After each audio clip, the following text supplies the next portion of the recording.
우리 최희철 집사님 표현대로 좀 빌리자면 세상에서 가장 은혜로운, 가장 잘하는 성가를 불러주셨습니다. 동의를 안 하십니까? 적어도 우리에게만은 가장 잘 부르는 그런 성가대 특성이었던 줄로 믿습니다. 다시 한번 큰 박수로 감사하겠습니다.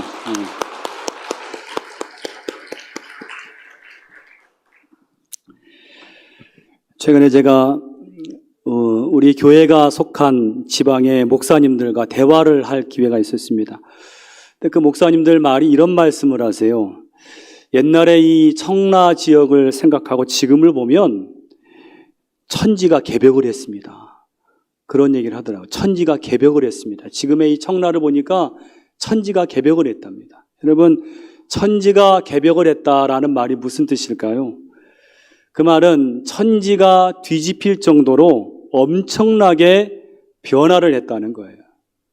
그래서 얼마나 변화가 되었을까? 제가 한번 인터넷으로 좀 찾아봤습니다. 그랬더니 1970년대까지 우리가 있는 이 자리가 바다였다는 것입니다. 바다를 간척 사업을 통해서 이렇게 메꾸고 지금 이렇게 정말 눈부시게 놀랍게 변화가 되었다는 거죠. 여러분, 실로 놀라운 변화입니다. 그러니까 우리가 살면서 이런 변화들을 경험하는데, 여러분, 변화는요, 변질과 다릅니다. 변화는 변질과 다르게 그 본질을 잃어버리지 않고 더 좋은 방향으로 좋아지고 가치 있게 바뀔 때의 변화라고 합니다. 그래서 우리가 이 변화를, 우리 삶에서 이 변화를 많이 경험하면 우리의 삶의 행복과 감동이 더해지는 것을 볼 수가 있습니다. 저 서울 서대문구에 가면 아펜젤러 선교센터라는 곳이 있습니다. 지금 이곳을 가면 게스트룸이 한 30여 개 되는데 거기에 선교지에서 돌아오셔서 갈 곳 없는 선교사님들이 이곳에서 너무나 잘 지내시고 있습니다. 사실 여러분, 선교사님들이 한국을 떠날 때는 한국에 연고지가 없어요. 왜냐하면 선교를 떠날 때 다 정리하고 내가 이제 그 선교지에서 목숨을 바치리라 갔기 때문에 다시 한국에 돌아오면 갈 곳이 없습니다. 더욱이 선교하다가 몸이 망가지고 또 병들어서 한국에 오게 되는데 막상 갈 곳이 없습니다. 근데 그런 분들이 이 아펜젤러 선교센터에서 너무나 편안하게 잘 지낼 수가 있게 된 것입니다. 작년에 그 건물을 싹 리모델링을 했기 때문에 아주 깨끗하고 편리할 뿐만 아니라 그 위치가 서울 서대문구에 있어서 어디 병원을 간다든지 누구를 만나든지 할 때에 정말 너무나 좋은 거죠. 그러니까 지금 이곳은 선교사님들의 낙원이 되었어요. 근데 여러분, 그거 아십니까? 이 건물이 불과 2년 전만 해도 너무나 오래되고 낡고 살 수 없어서 문 닫기 직전의 건물이었어요. 원래 이것은 지방에서 올라온 이 대학생들, 목회자 자녀들이 100명이 넘게 그 안에서 기숙하던 인후학사였는데 그 시설이 낙후된 나머지 2년 전에는요, 학생들이 오질 않아서 100명이 사는 건물에 딱 1명 남아서 살았다는 이야기입니다. 100명 사는 건물에 1명이 살면 여러분 어떨 것 같습니까? 저는 무서워서 못 살 것 같아요. 그랬던 곳이, 그렇게 폐허갔던 것이 지금은 완전히 변화되어서 그 선교사님들이 그 안에서 기뻐하고 안식을 하고 찬양을 하는 낙원이 된 거예요. 여러분, 우리 삶이 좀 역동하고 또 정말 감동이 넘치는 삶이 되려면 이런 변화들이 좀 있어야 돼요. 우리 삶에 긍정적이고 바람직하고 또 발전적인 변화들이 우리 삶에, 우리 주변 곳곳에 있을 때에 우리 삶이 행복감이 넘치는 것입니다. 오늘 읽어주신 이 본문은 변화에 대한 말씀이에요. 우리가 잘 아는 말씀이죠. 여러분, 믿음의 조상 아브라함의 축복의 계보가 어떻게 이어지죠? 아브라함에게서 누구에게로? 이삭에게로. 이삭에서 누구에게로? 에서가 아니라 야곱에게로. 여러분, 이삭에게는 쌍둥이 아들 둘이 있었죠. 에서와 야곱입니다. 이 둘이 너무 달랐죠. 에서는 아주 남성적이고 사냥을 좋아했고, 근데 문제는 이 에서는 영적으로 어두웠어요. 영적인 관심이 없었습니다. 그래서 아버지의 장자의 그 축복을 무시했죠. 그까짓 거. 반대로 오늘 야곱은 어떠했습니까? 야곱은 집안에서 가정적이었고 또 그가 조용한 그러한 성격이었습니다. 그런데 그는 영적으로 굉장한 욕심이 있던 그런 사람이었습니다. 그래서 장자권을 열망했죠. 어느 날 이제 사냥에서 허기져 돌아온 에서 형에게 배고프니까 이 죽 한 그릇을 주면서 장자권을 팔라고. 그 장자권을 샀어요. 나중에 야곱은 나이 많아서 시력을 잃게 된 아버지 이삭을 속였죠. 그래서 이삭을 속여서 장자의 축복을 가로채고 마는 것입니다. 야곱은 그토록 열망하던 장자의 축복을 받았습니다. 자, 그렇게 원하던 장자의 축복을 받았다면 이제 야곱에게는 시온의 탄탄대로가 열려야 되는데 어땠습니까? 오늘 야곱을 맞이한 건 고난의 광야였어요. 그럴 만도 합니다. 형 에서가 자기의 장자의 축복을 빼앗겼으니까 분한 나머지 이 야곱을 죽일 기회만 찾고 있었어요. 그러니까 야곱이 더 이상 집에 있을 수가 없어서 집을 나오게 되었죠. 저 외삼촌이 있는 하란 땅으로 피신을 가는데 여러분, 집 나오면 고생이라고. 집을 나와 보니까 그를 기다린 건 아주 혹독하고 괴로운 광야였습니다. 여러분, 광야 아십니까? 광야. 이스라엘의 광야를 가보시면요, 광야는 그야말로 아무것도 없습니다. 물도 없고 식물도 없고 단지 있는 것은 아주 뜨겁게 내리쬐는 태양만 있습니다. 한마디로 사람 살 곳이 아닙니다. 죽음의 위험이 도사리고 있는 것이 이 광야입니다. 거기다가 혼자이기에 혼자 그 광야길을 걸어가는데 고독하고 눈물 나고 정말 빨리 벗어나고만 싶은 그러한 곳이 이 광야예요. 오늘 야곱은 이 광야를 지날 때 기가 막혔을 것입니다. 내가 그 바라던 아버지의 그 장자의 축복을 받았는데 내가 이러려고 그 고생을 하면서 그 축복을 받았는가? 이게 무슨 고생이란 말인가? 그런 마음이 들었을 거예요. 그런데요, 오늘 본문이 주는, 우리에게 주는 가장 귀한 은혜가 뭐냐면, 여러분, 광야는 그냥 지나기만 하면 아무것도 아니에요. 그냥 여전히 광야예요. 그러나 광야에서 한 분을 만나면 그 광야는 바뀌는 줄로 믿습니다. 한 분을 만나면. 그 한 분이 누굽니까? 눈에 보이지 않지만 살아계셔서 역사하시는 하나님을 만날 때 광야는 변화된다는 거예요. 여러분, 지금 살아가시는 삶이 광야 같은 현실이십니까? 그러면 질문하세요. 내가 왜 이 광야를 지나는가? 하나님께 질문하세요. 하나님, 제가 왜 이 광야를 이렇게 지나야 합니까? 하나님이 정답을 주시는 것은 뭐냐면요, 그 광야에서 하나님이 우리를 만나시기를 원하신다는 거예요. 물론 하나님은 어디나 계십니다. 광야뿐만 아니라 편안하고 안락하고 좋은 삶에도 하나님은 계시지만 문제는 우리가 그렇게 편안하고 안락할 때는 하나님께 관심을 두지를 않아요. 다시 말해 우리의 관심을 빼앗는 게 너무나 많이 있다는 말입니다. 오늘 우리는 이 광야를 통해서 하나님을 만날 수 있는 줄로 믿습니다. 그럼 광야에서 하나님을 만나면 어떻게 될까요?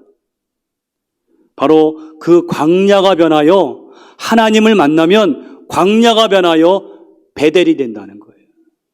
믿으시기를 바랍니다.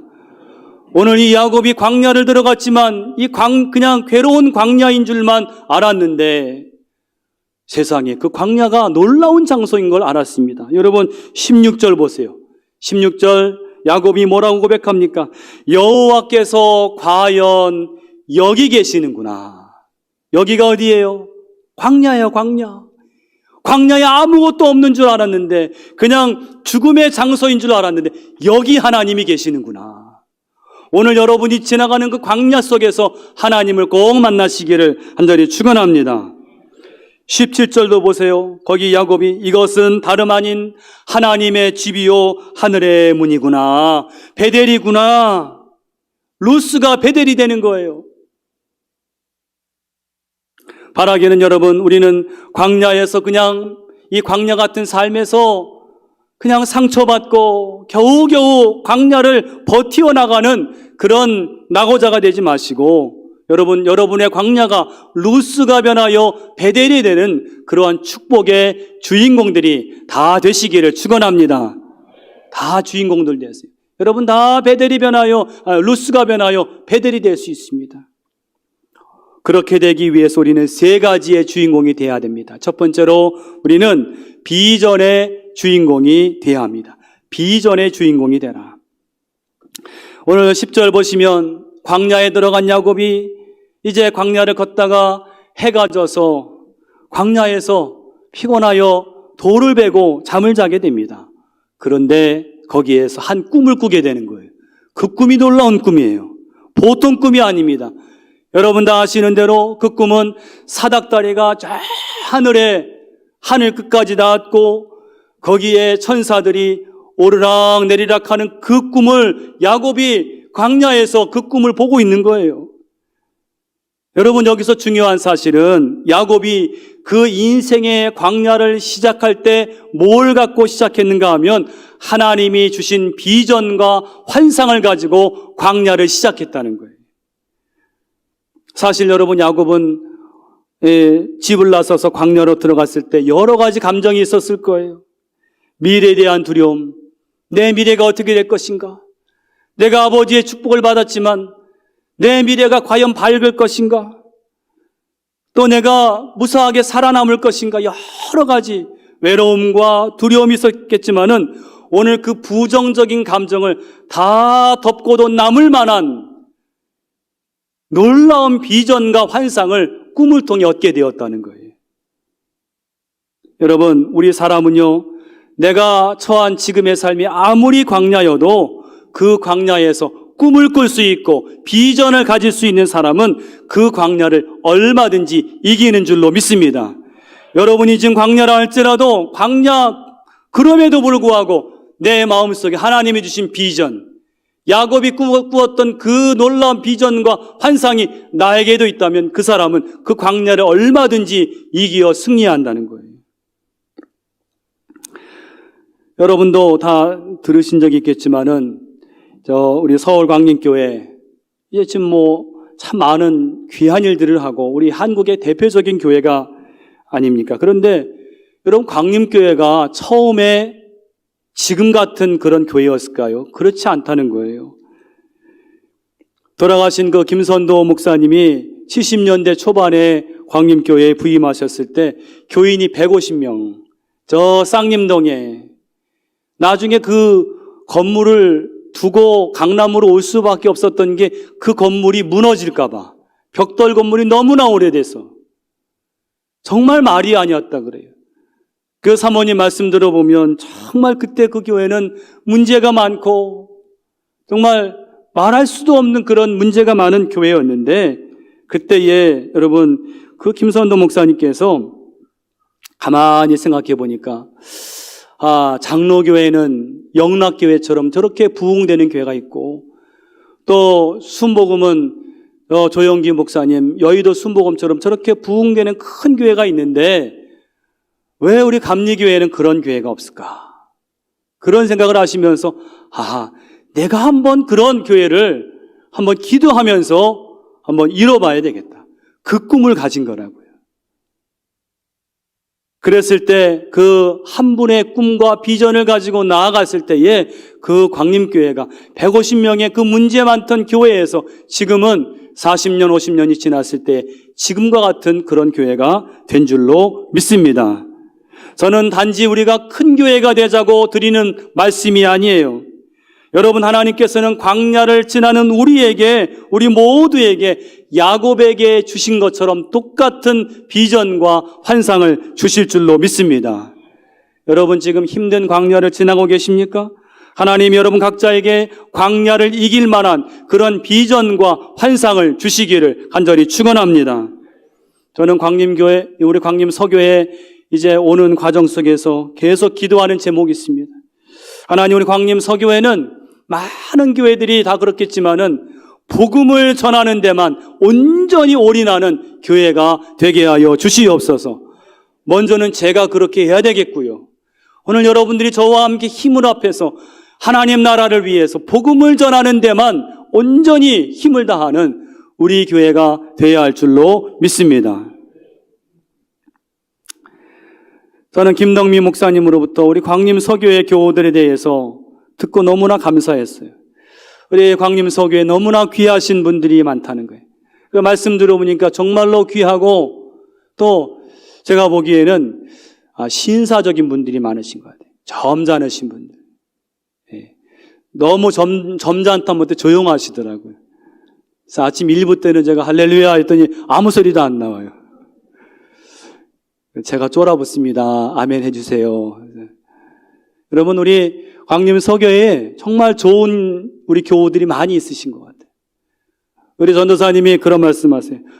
구슬이 서말이어도 꿰어야 보배라고. 이렇게 좋은 분들이 많지만 이 좋은 분들이 서로 엮여져서 주님의 사랑 안에서 서로 엮여지고 너나 할 것 없이 봉사하고 너나 할 것 없이 예배를 사모하고 이 예배를 통해 은혜를 받고 하나님의 증인된 삶을 살고, 그래서 이 광림서교의 이 청라 지역을 하나님이 원하시는 대로 선교하고 전도할 수 있는 우리 서교회가 되고자 하는 비전이 저에게 있습니다. 여러분도 같이 해주시기를 축원합니다. 두 번째로 우리는 언약의 주인공이 되어야 합니다. 언약의 주인공이 되라. 오늘 야곱이 그 꿈의 놀라운 환상을 보게 될 때 13절에 보세요. 더 놀라운 일이 벌어집니다. 13절 보시면 그 맨 위에 누가 계십니까?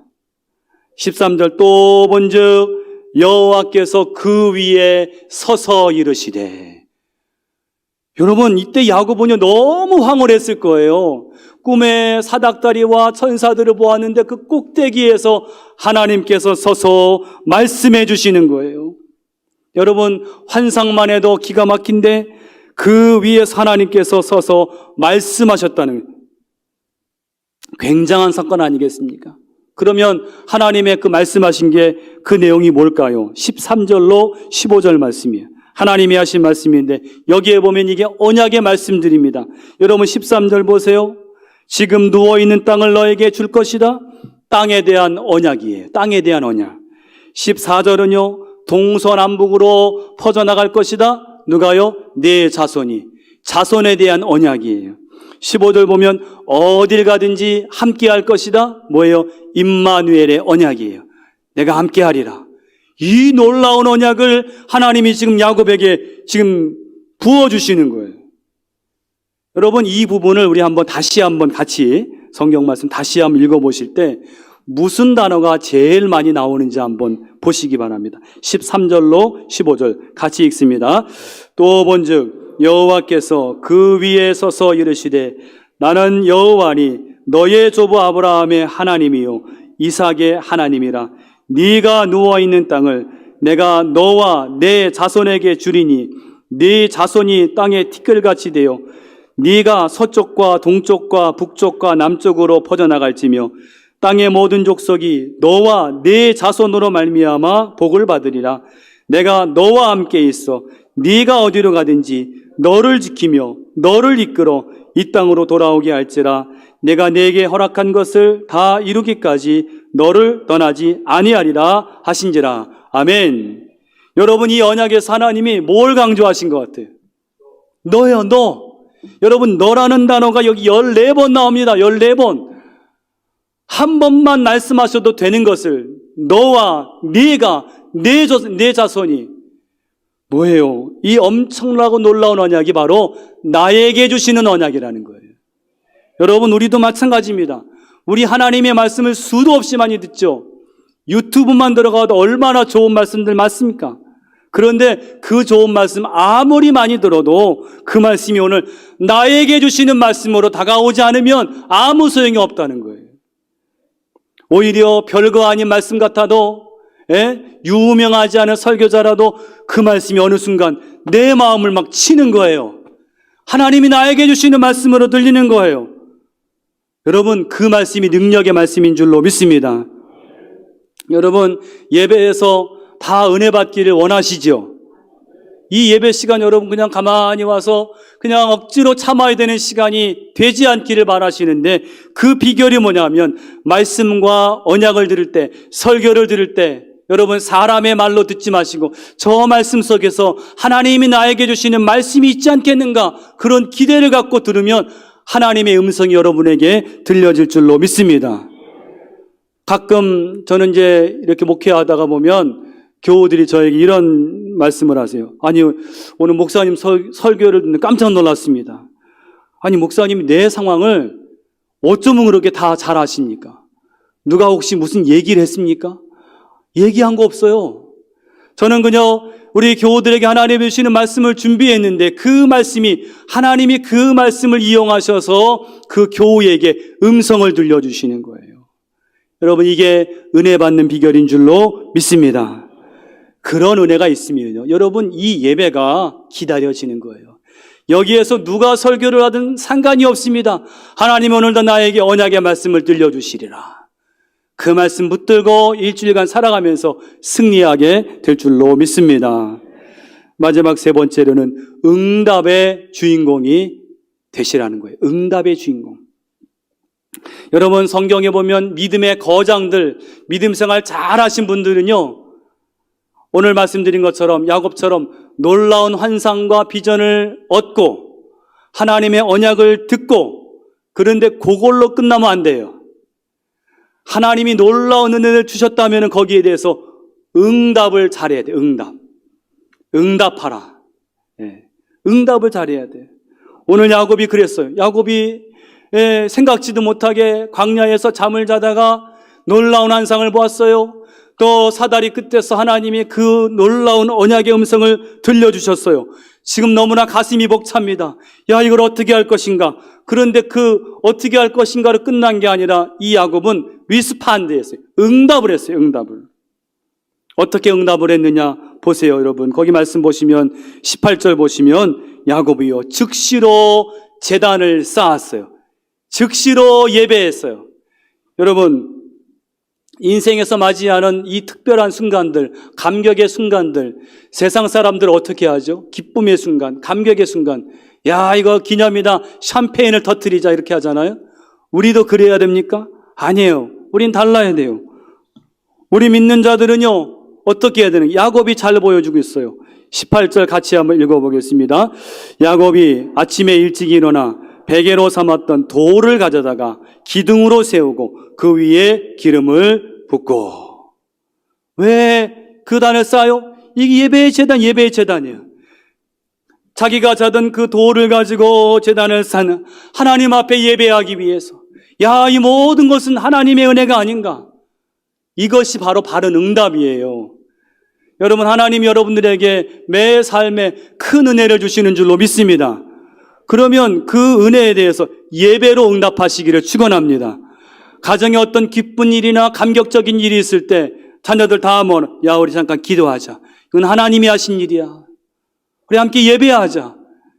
그 예배가 단 2분, 3분이라도 하나님은 그 예배를 너무너무 기뻐하세요. 하나님께 마땅한 그 예배를 드리시기를 간절히 축원합니다. 그 다음에 오늘 야곱은 어떻게 응답했느냐? 서원하는 기도에, 서원 기도. 여러분, 서원 기도 많이 들어보셨죠? 근데 이제 서원 기도에 대한 좀 부정적인 그런 게 있지요. 뭐냐면, 서원은 내가 이렇게 하겠습니다, 하나님께 약속 드리는 건데, 많은 경우에 섣부르게 서원을 해놓고 지키지 않으면요, 그 하지 않는 것만 못하거든요. 그런데 여러분, 서원 기도는 굉장히 아주 차원 높은 기도입니다. 왜냐하면 정말 어떤 소원이 간절하면, 하나님, 내가 이것이 이루어지길 원합니다, 너무 간절하다 보면 나도 모르게 서원이 나오게 되네. 하나님이 이것을 나에게 들어주시면, 한나가 그래, 한나가. 하나님 나에게 아들을 주시면 내가 그 아들을 하나님께 드리겠습니다. 자기도 모르게 나온 거란 말이에요. 나중에 한나가 그 서원을 갚았지요. 여러분, 서원의 기도는 정말 놀라운 응답입니다. 오늘 야곱도 그와 같이 응답을 했어요. 야곱이 집을 떠나면서 내가 과연 다시 이 땅으로 돌아올 수 있을까? 내가 과연 무사할 수 있을까? 내가 앞으로 이 미래를 정말 잘 꾸려나갈까? 그런 두려움이 있었는데, 여러분 21절, 22절 야곱의 서원의 기도입니다. 함께 같이 읽어보겠습니다. 21절, 22절입니다. 내가 평안히 아버지 집으로 돌아오게 하시오면 여호와께서 나의 하나님이 되실 것이요, 내가 기둥으로 세운 이 돌이 하나님의 집이 될 것이요, 하나님께서 내게 주신 모든 것에서 10분의 1을 내가 반드시 하나님께 드리겠나이다. 아멘. 간절한 마음, 하나님 나를 무사하게 돌아오게 하시오면 하나님은 나의 하나님이 되실 것이고, 여기에 있는 이곳은 하나님의 전이 될 것이고, 내가 하나님 앞에 11조의 예물을 드리겠습니다. 하나님께 서원한 거예요. 여러분, 야곱이 괜히 믿음의 사람이 아닌 거예요. 이 서원의 기도를 드릴 때에 하나님은 20여 년 뒤에 이 서원 기도를 기억하셔서, 야, 너 베델로 올라가라. 너 약속했잖아. 나중에 베델로 올라가는 거예요. 여러분, 우리에게도 이와 같은 은혜가 있으시기를 간절히 축원합니다. 하나님의 은혜에 여러분 마땅하게 또 합당하게, 하나님 은혜 합당하게 응답하시는 우리 광림 서교의 모든 분들 되시기를 간절히 축원합니다. 예배를 통해서 은혜 받았다면, 여러분 은혜 받은 사람, 내가 이 은혜를 어떻게 갚을 것인가? 그러면 여러분 이 교회 이렇게 보입니다. 일이 보여요. 그럼 거기에 내가 자원하는 거예요. 그것도 자원해서 봉사하다 보면 또 은혜를 주세요. 하나님이 축복하시는 줄로 믿습니다. 우리 광림 서교의 우리 모든 권속들께서는 그와 같은 놀라운 탁월한 응답의 주인공들 다 되시기를 간절히 축원합니다. 기도하겠습니다. 하나님, 우리가 살아가는 삶이 광야와도 같이 괴롭고 외롭고 어려울 때가 있습니다. 그러나 우리 믿는 자들은 광야에서 하나님을 만나서 하나님의 비전을 가지고 하나님의 언약의 말씀을 가지고 승리하게 되는 줄로 믿습니다. 오늘 야곱처럼 비전과 언약의 주인공이 되게 하여 주시옵시고, 나아가서 응답의 주인공들 되게 하여 주시옵소서. 예수님의 이름으로 기도하옵나이다. 아멘.